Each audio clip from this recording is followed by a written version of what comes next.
I decided to make this very non-professional video of how to change the front strut mounts in a 2013 Pathfinder. And I decided to do, there's lots of videos on this, but they're all done by people that love doing this work.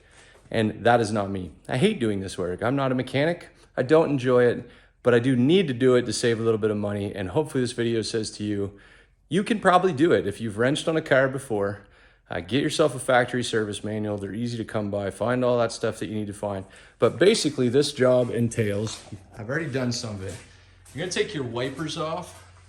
So I've put some tape here. It's a trick I picked up watching other guys, truthfully, to mark where the wipers were before I took them off.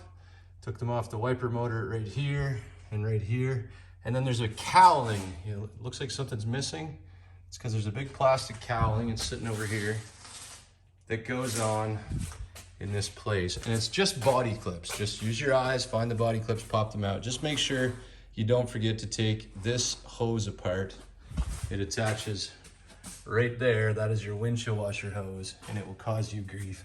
And there's two little things right here on each side that connect right in here that you need to pop apart. So that's where I'm at. I'm getting ready to take the wheels off, and then we're gonna get in and get the struts apart and replace those strut mounts. I think, seems to me, these are the bolts right here, according to what I've read, that are gonna take the top of the strut out. We're gonna get it free, pull it out, compress the spring, replace the mount bearing, and put it back in. That is the goal. All right, because this is not an instructional video, but an encouragement video, because I'm just a guy that does it to save money, not a guy that loves it.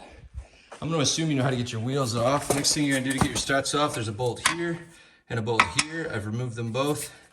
And then you have to take this link off. It's an 18 mil nut with what I believe, I'm not quite sure what's on the back side of it, but you're gonna have to find out. So when I find out, I'll tell you, because we're gonna have to hold that to spin it off as well. So that's what we're working on right now.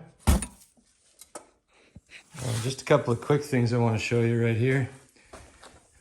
Got those three bolts out. There was one here, one in here, one right there. When those are free, your strut drops out after you've taken out these two, and your sway bar and link are free. Lesson learned, first thing I would do when starting this job is hit that nut right there with some penetrating fluid. Just give it some time to work, clean the threads up. That came off pretty hard. But an encouragement to you, you can do it. Don't get frustrated, don't break anything.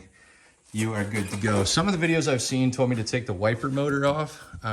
I was able to do it without doing that. Some models might be different, so I'm not criticizing that. I just didn't have any issues that arose because I chose to not take it off. I just skipped that step, kept on going. If I have issues later, I will fess up and tell you. I'll leave this part in the video. I don't mind telling you I messed up, because again, it's an encouragement video. So the next side is still together. I got a bolt here, a bolt here, a bolt here. I'm gonna take this one and this one out and knock this one out. Make sure you pull your wheel speed sensors off here, and this clip slides out, and then this will push toward the inside of the vehicle just a little bit and come out, and then we'll have that side out. I'll show you what your strut looks like when it's out of the vehicle.